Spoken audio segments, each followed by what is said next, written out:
Hi, Gary Stearman coming to you from the studios of Prophecy Watchers with our good friend Avi Lipkin. Avi travels a lot in America, and he is always watching the news, both here and, of course, in Israel, where he actually resides. And we're going to continue our conversation with him as we ask him about a number of very momentous happenings in Israel today. Avi Lipkin, it's always good to see you. Welcome good back to be here Prophecy always. Watcher. Yes, thank you. Now, let's talk about the big fence, the fire kites, the rockets, the things that we've been hearing about in the news, but between Israel and the Palestinians. Okay. We've spoken many times over the last 25 years about the differences in Judeo-Christian Western civilization and the Islamic behavior, the Islamic culture. And here in the West and in Israel, Jewish Israel really is an extension of Western Christianity. And we believe in fair play. We believe in you bless me, I bless you. Genesis 12:3, I will bless those who bless you, curse those who curse you. And basically, let's be good. Let's be good with each other. This is the Western way, the Judeo-Christian way, which I support.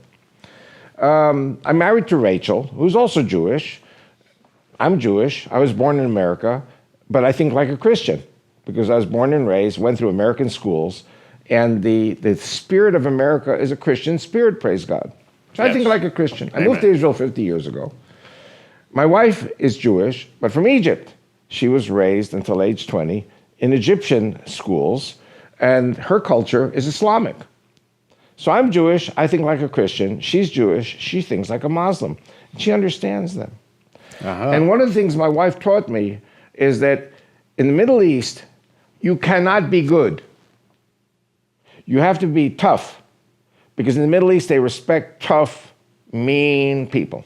And if you come and you're sweetie and you're nice, they laugh at you, they don't respect you. I've heard Christians going to Muslim homes in Israel, in the territories, and cleaning their bathrooms and cleaning this and doing that to show the love of Christ. And the Arabs are sitting there and laughing their heads off. These Christians are foolish. They look at it as foolishness. Wow. Now, what we face today with the Palestinians is the nicer we are, the weaker we are considered. Now, Gaza has many problems. I think Gaza's first problem is Mahmoud Abbas, Abu Mazen, in Ramallah of the Palestinian Authority.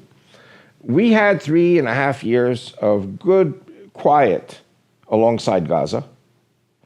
And then Abu Mazen decides in Ramallah to cut off all of the funding designated for Gaza. You remember, Gaza is a strip along the sea, and Abu Mazen is in the West Bank, or Judea-Samaria. Now, when you say Abu Mazen, that's his nom de guerre. That's Mahmoud Abbas is his full name. His full name. But, right. But when you say Abu Mazen, you're talking about a military leader, a revolutionary. Right. He is the heir of Yasser Arafat. And what he wants, and I would say, in his way of thinking, he's right. There should be one government. I mean, some people are talking about a Palestinian state, but what we are looking at now, there are two Palestinian states. There's Gaza, and there's West Bank, Judea, Samaria. We shouldn't forget that Jordan is a third Palestinian state. 70% of Jordan is Palestinian. And we shouldn't forget that there's a fourth Palestinian state in the Triangle towns north of Tel Aviv. So there are... I never heard of a country having, people having four nations and then not ready to recognize the Jewish state of Israel, which is the only country in the world which belongs to the Jews. So anyway, Mahmoud Abbas, Abu Mazen, wants to have the Hamas leadership, Hamas or Muslim Brotherhood, fanatic, wants them to surrender their power to him. Now, he's a Muslim, but he's not considered a fanatic Muslim. He's more of a nationalist Muslim. And of course, for Hamas, he's not considered the leader that they like. So there's a struggle now, and Mahmoud Abbas, Abu Mazen, controls the monies coming in from the taxes that the Palestinians pay to the Israeli government, which gets refunded back to the Palestinian leadership. And as a result, the Hamas people are freaking out. And the the economy in Gaza is suffering. There's 50% unemployment. There's no money. The electricity is down to 4 or 5 hours a day because they have to pay for the gasoline, the oil, the solar, to kerosene to fuel their electrical stations. The sewage system is collapsing, which means the sewage then flows into the sea and goes actually to the Israeli southern beaches. Oh. So the point I'm trying to say is, instead of Gaza coming to Israel saying, you know what, let's bypass Abu Mazen, Mahmoud Abbas, let's make a deal with Israel, let's be friends, and Israel will help us. We'll build an island in the Mediterranean, like you see in Dubai and all these other countries. We will push our borders to the west into the sea, have these deluxe luxury hotels, deluxe luxury neighborhoods, an airfield, a port. And Israel has said that they're willing to work with Gaza. Just be nice. But like I said before, being nice is weakness. And so what do the Gazans do? They come up to the border fence and they sacrifice young boys and girls who get shot because they cut through the fence or blow up the fence with dynamite. And then they can blame the Israelis for shooting children. Then they blame the Israelis for shooting children. So what we see happening is that in Gaza, there is a lot of negotiation now. With the Egyptian government, the Egyptians under al-Sisi are trying their best to bring Hamas to the table with Israel in order to find economic solutions for the people of Gaza. I mean, it's in the Egyptian interest also that there should be stability in Gaza. Don't forget, the Hamas leadership in Gaza has been supporting the Muslim Brotherhood against al-Sisi and against the Egyptian government, and they're killing Egyptian soldiers. So they're trying to work out a deal here, which will be good for Israel, good for Hamas, and good for Egypt. And what we saw just a few days ago was 2 missiles fired at Beersheba and at Tel Aviv. One of the missiles direct hit, destroyed a house, and the mother frantically got her kids out of bed. They were sleeping already. It was in the middle of the night, and got them to the air raid shelter downstairs and locked the door like seconds before the missile hit. The house was destroyed. This was a miracle from God that the mother and the 3 children survived. And the other missile was shot at Tel Aviv, but it landed in the seashore just across from Tel Aviv. Of course, Tel Aviv is a very big city. Yes. So I was up all night because I was on the phone with my son in Israel, with Aaron, and we were talking about, will there be a war? Because Israel has said something like this could ignite a war. But Hamas very, very strangely said, this is not our missile. This is a missile from some renegade group which wants to destroy any kind of chance of, I don't want to say peace, but anything that could be good for their own people, because it would show weakness. In other words, if you tell the truth, it's weakness. If you are nice, it's weakness. Mm-hmm. If you think about the good of your own people, it's weakness. Wow. And what these people want is to destroy Israel, destroy the Jews on Saturday, destroy the Christians on Sunday. It's the devil. It's Satan. Now, all of this began with years ago, and you can name the date, when Israel vacated Gaza in the name of peace. Right. And no peace came. Right. Where are we going? Okay, this is a very good question. I'm going to say something now which many of your viewers probably don't know.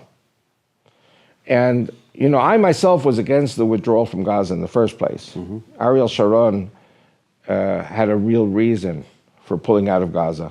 And I think many Israelis silently agree this was correct. It was painful that we had to pull our people out. Yes. I don't know if you remember, but while Israel was in Gaza and we had our settlements and everybody said, oh, we're okay, we're fine, Hamas was digging tunnels underneath the Israeli settlements and underneath Israeli army positions. And we had one very strategic position which got blown to kingdom come by a tunnel, which was underneath. They have these engineers who do these tunnels very accurately. They put 1/2 ton of dynamite, Hamas, and they blew up this observation post, and 5 Israeli soldiers. By the way, they were Bedouin Arabs. They were Arab Muslims in the Israeli army. They were killed by this explosion, and we knew that they were digging tunnels under our settlements in Gaza, and so Sharon said, listen, if we cannot root out the problem, which means basically a massive war against Hamas, we need to pull out of Gaza because we are indefensible. That was the real reason we pulled out of Gaza. And so I respect Ariel Sharon, even though everyone says, well, he died because he got a brain tumor, no, a brain hemorrhage, because he went against God and gave back the land. And okay, but from a strictly military perspective, Ariel Sharon was right. If you cannot defend the position, you pull out. Now what we see happening in Gaza is that, okay, we pulled out for peace. The Palestinians say, no, you pulled out because you were losing. Weakness leads to more weakness. It's like if you're at the beach and you see a shark coming and you start throwing steaks at the shark. The shark gobbles up the steaks. You think he's going to say, well, you have a nice day. No, the shark is going to have his appetite whetted to come and get you. And so the Palestinians said, well, yeah, they pulled out of Gaza. It wasn't for peace. It was because their situation was untenable. And we're going to make their situation untenable now across the border in Israel. And that's why they built all those tunnels. And we are discovering the tunnels day by day. You're listening to Avi Lipkin, our good friend. We carry 7 of Avi's books, all 7 of the books that he's written. And we offer them as a package for $79.95. You can check them out at prophecywatchers.com, the online bookstore. The last 2, Islam prophesied in Genesis, Islamic rivalry. It says ISIS and Iran are fighting for the heart of Islamic identity. He writes in a very expert way. If you're confused by what's happening in the Middle East, you would do well to look at these books. Where are we going? Okay, that's a very good question. We have a saying in Hebrew, translated is, sometimes when you have to accept an agreement that you don't like, you say, we've got to swallow the frogs. And so my son said to me this morning, we have to swallow the frogs. We cannot bomb the heck out of them because they sent 2 missiles. Even if it was Hamas that did it, you have to remember, this is a domino, okay? If we attack Gaza, if we cream them, if we really, really attack them with all our might, then there's a great possibility that Hezbollah will come from Lebanon and fire its 100,000 missiles at Israel. Yeah. And many of them have very strong accuracy. So if we attack Hezbollah in Lebanon, then Syria and Iran will attack Israel. If we attack Syria and Iran, then Russia attacks Israel. So this could lead to World War III.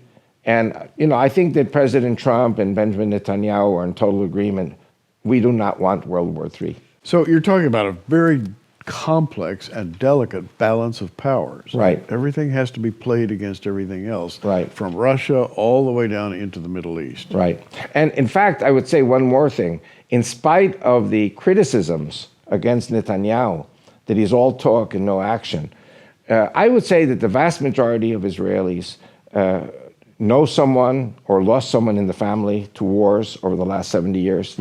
And the vast majority of Israelis do not want a war under any circumstances with Gaza. Because in the end, we still have to deal with the future of Gaza. And the future of Gaza is, maybe get rid of the Hamas leadership, but it's going to cost a lot of Israeli soldiers' lives and civilian lives from the missiles, the missile barrage. And in the end, we still have to make peace with these people. Either make peace or wipe them out. And of course, the world won't let us wipe them out, and the Jewish conscience won't let us wipe them out. So all we want is that they behave nice. But remember what I said at the beginning of the show, behaving nice is weakness. There is a cultural problem here. Yes. And so we want to be nice. We've offered them our help. One last question. As I'm looking at the Middle East, I'm also seeing other countries. Europe and Turkey are coming together in an alliance, particularly Germany and Turkey.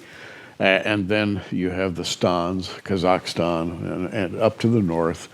And then as you move over through Persia, Iran, eastward, you find that there are a number of groups preparing sort of to head west and involve themselves in the Middle East.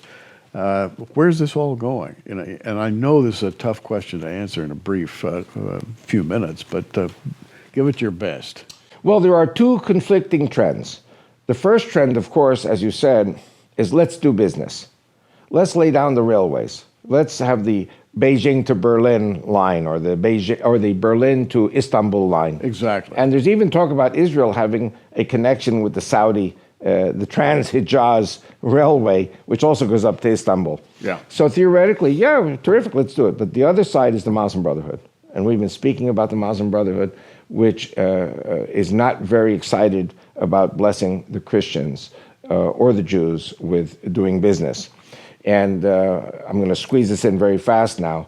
One of the reasons Turkey is not accepted into the European Union is because you have 300 million, I don't want to say Christians, but you have 300 million non-Muslims in Europe.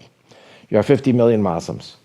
Now, if Turkey joins the European Union, then you'll have 50 million plus 70 million Anatolian Turks, meaning Turkey, so 120 million. But then you have the stands. The stands are Turks, and they are all entitled to Turkish passports, which means 200 million former Soviet Turks, 200 million, plus 70, plus 50 is 320 million, and they all become members of the European Union. And so the European Union overnight becomes a Muslim continent. Is that what the Europeans want? The answer is no. No. And I believe you're going to see a Trump-type reaction. And many European leaders, which you already see rising up, are against the inclusion of Turkey in the European Union. So the question then is going to be, what's going to be the relationship, a love-hate relationship with the Turks? A lot of people are thinking about Ezekiel 38 as you're talking, you know, and because there is going to be a major war. The Bible predicts it. A lot of people have tried to sort out all the parts and pieces and set dates and so forth. You can't do that at all. But we do know that something very, very dynamic and dramatic is going to happen in the Middle East.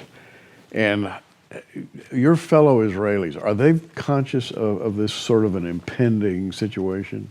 Exactly, and that's why I'm saying all along that the vast majority of Israelis do not want any kind of a military adventure under any circumstances, because in the end, the bottom line remains the same. So what we want is a peaceful situation. We want our boys and girls not to be killed in battle. We want our civilians not to be killed in missile strikes. We just want to continue the great prosperity we have in Israel. We are going up every year by 1 million tourists. It's unbelievable. My son is overwhelmed. There's so much tourism coming to Israel now. Wow. Pray for Israel. You've got an idea of what Israel is up against. Of course, God decides. Amen. And I believe God favors Israel. Amen. Yes. Avi Lipkin, our good friend, pray that the Lord will prepare his footsteps as he travels from one place to another.